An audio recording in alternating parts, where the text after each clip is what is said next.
For regular videos on ancient cultures and forgotten civilizations, please subscribe.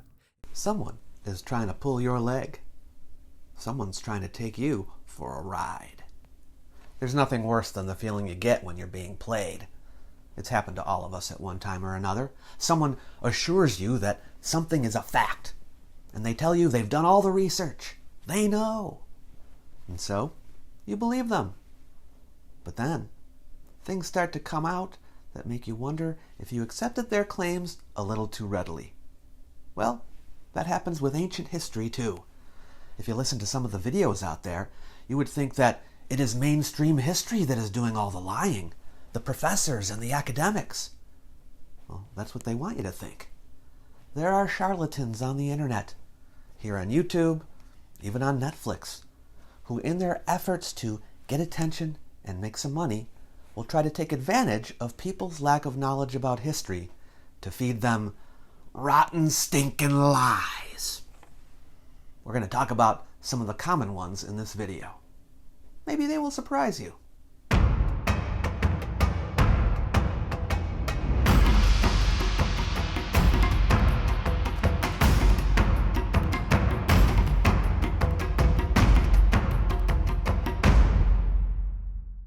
Hi, I'm David Miano. I'm a scholar of ancient history and a teacher by trade, and on this channel I will do my best to give you the straight facts on what we know about the ancient past, without appealing to fanciful tales, science fiction, or conspiracies.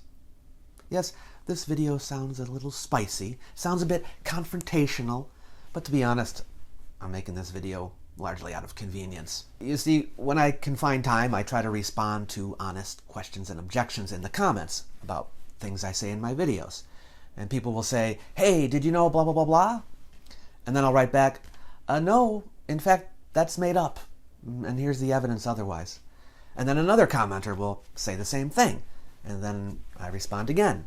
And that keeps on going and going. Some of these claims get repeated so many times. I'm thinking, maybe it would be easier if I just made a video, and then instead of having to write it all out again, I can just refer them to the video. So that's why I'm making this. And let me clarify, I'm not calling the people who write these claims in the comments liars. No, they're people who have been lied to. I'm speaking about unscrupulous characters out there who are trying to sell books and tours and videos to promote their ideas. And they're usually that there was a lost advanced civilization that once existed some 12,000 years ago prior to a great cataclysm, which some call Atlantis, and that historians and archaeologists are trying to hide it, or they're too stupid to see it. In order to pull this off, these characters sometimes have to invent facts. They have to fudge and fake. And so I want to discuss with you some of the more common fabrications. And hopefully this video will assist you in weeding out the fakers. Many of the invented facts I want to discuss are claims about what archaeologists say or believe. Let's look at a few common ones. Archaeologists said a site like Gobekli Tepe was impossible. This one has been said to me many times. The reason why people say this is to show that if an archaeologist says something is not possible, then don't believe them because they were wrong before. And look, it is well known that archaeologists can and will be wrong. That is how it is in all of the sciences. The more that is discovered, the more our understanding changes. But here's the thing. Archaeologists never said a site like Gobekli Tepe was impossible. This is made up. Archaeologists do not make pronouncements about what can or cannot be found. They find out when they find out. What archaeologists really said was that they were surprised to find what they did at Gobekli Tepe. That is a big difference. Archaeologists say that granite was cut with copper chisels. This is another one I've heard many times. The reason for saying this one is to demonstrate that archaeologists are stupid and they don't know anything about stonework. It's to get people to scoff.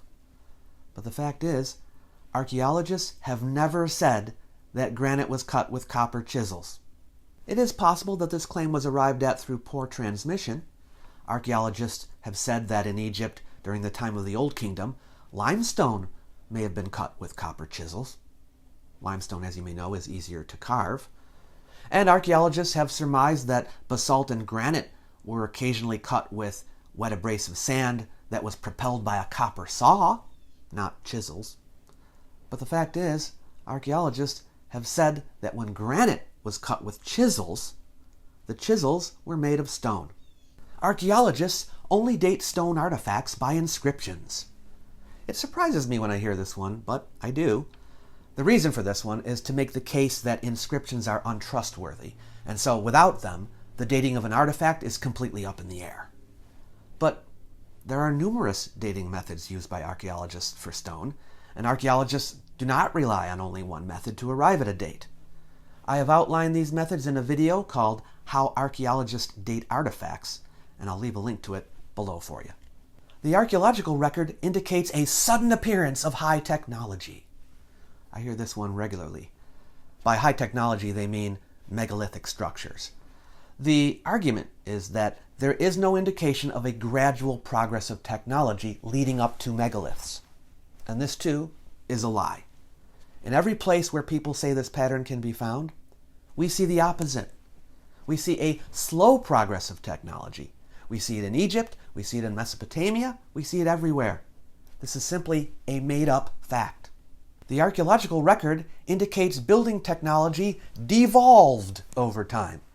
This is a related one, and the reason for it is to show that advanced civilization preceded the historical civilizations we know about.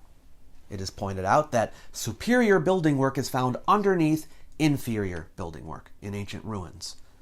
At first glance at some sites, this might appear to be true, but in many cases the inferior work they point to is not ancient at all, but merely a makeshift modern repair job to keep the structure together. More importantly, when you go to tour these sites, you sometimes will not be aware of the fact that there were remains found underneath the so-called superior work, and that these remains were not as large or technologically advanced as what you see. This is not to say that the archaeological record always shows forward progress. No, of course, sometimes there is a decline in technology caused by various factors. But this claim is suggesting that technology devolution is always or most often the case, and that simply is at odds with the evidence. Archaeologists' careers were destroyed for disagreeing with the consensus. I hear this one frequently, and the reason for saying it is to suggest that archaeologists are not inclined to state their actual opinions for fear of reprisal. But anyone who knows anything about academia knows that archaeologists and historians challenge consensus views all the time. Whenever I've asked for examples of archaeologists' careers being destroyed, I always get ones that don't hold up to scrutiny. Examples are of scholars whose ideas were not accepted or who were ridiculed. People most often mention Jacques Cinq-Mars, who disagreed with the consensus view about Clovis first. But he had a fine career. He excavated at Bluefish Caves for 10 years, a good run for any archaeologist. Someone mentioned Alexander Thom, but he had a full career too. Yes, people get criticized. That happens all the time. I think that's a good thing. It requires people with new ideas to make their arguments stronger. Sometimes I'll get examples of people who never had academic careers in the first place. The only one that checked out, kind of, is the case of John Allegro. He made some weird claims about early Christianity and hallucinogenic mushrooms, which got a strong negative reaction from the church, and from what I understand, he resigned, or maybe was asked to resign, his position at Manchester University. Such cases are extremely rare. I don't know of any in my country, and so Allegro is an exception to the rule.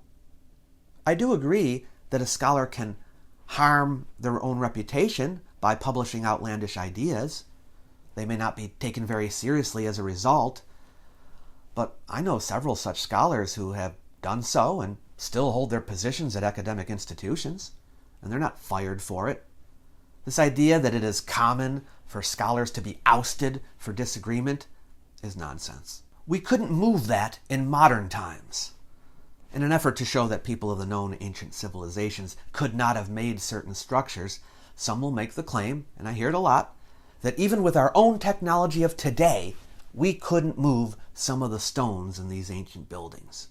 And they will share images that suggest our own trucks or cranes could not do it. this is a lie as well. My point here is not to say that moving heavy objects is easy, or that ancient people had our technology. I'm simply drawing attention to the fact that this claim that we couldn't move it today is not true. The Fairmount Hotel, which was moved 2 blocks in San Antonio in 1985, weighed 1,600 tons. The Schubert Theater in Minneapolis, weighing 2,908 tons, was moved in 1999 on rubber-wheeled dollies. Weighing in at 4,830 tons, the Cape Hatteras Lighthouse near Buxton, North Carolina, was moved in 1999. The Fugong Building in Wuzhou, China, weighing 15,140 tons, was moved in 2004. In Baku, Azerbaijan, in 2013, the house of Isa Bey Hajinsky was moved, and it weighed 19,841 tons. Not pounds, tons. The Taisun Crane in Shandong Province, China, is able to lift into the air 20,000 tons. But the current world record for the heaviest single structure moved on land is a portion of the North Rankin B platform, which weighed 23,178 tons. That's 51.1 million pounds. And in 2011, it was lifted to a height of 86.9 feet, 26.5 meters, at the shipyard of Hyundai Heavy Industries in Ulsan, South Korea. When people want to move something, they can find a way. I fully realize that the ancients did not have today's technology, but that's a different argument. And that reminds me of another related claim, when it is said that ancient people might have moved heavy stones on wooden rollers, logs. People will object and say, wood can't hold that much weight. They're usually talking about stones weighing 800 or more tons. But the fact is, wood on average, every type of wood is different, has an MOR, a modulus of rupture value, of somewhere between 6,000 and 14,000 pounds per square inch. That's 3 to 7 tons per square inch. Several logs will hold a large and heavy stone without any trouble. We couldn't make that in modern times. This comment people make a lot, and they do not mean that we today don't know how to make something. In many cases, we don't know exactly how the ancients made it, because the art and skills have been lost to time. No, what they mean is that we today lack the technology to be able to make it. In this case, I can't go through every single monument and show you that we do have adequate technology to make each one, but neither can they go through each one and show you it can't be made. They just say it. And then when you say, sure, we could make it, they reply, well, make it then. And then if you demonstrate that it is possible to cut this stone or to polish this stone or to do the math, they say, make a whole pyramid then. So you see, this is a clear case of inventing a fact and then making it impractical for anyone to demonstrate it to be false. One of the more egregious deceptions is when people fake or fudge measurements to make an object look more precise than it is. They will tell you, measurements are precise to within microns, to within fractions of a millimeter. And they do this to bolster their claim that the known ancient people couldn't have made it, because their technology and skill were unable to achieve it. But here's the thing. They make these claims without fully measuring the objects, without measuring them with the proper tools or under the proper conditions in order to make such a determination, or without measuring them properly. In many cases, no measurements are taken at all, and they still make the claim. In fact, I don't know of a single object, even one, that has been measured reliably to establish its accuracy to within microns. Not one. An example you will sometimes hear is that the stone sarcophagi of the Serapeum of Saqqara were made to an impossibly high degree of precision, and yet not one sarcophagus has been measured completely or properly to establish this. And yet other people have measured these sarcophagi and have shown them without a doubt not to be impossibly precise. And in fact, many defects can be seen even with the naked eye. And yet the lie gets repeated.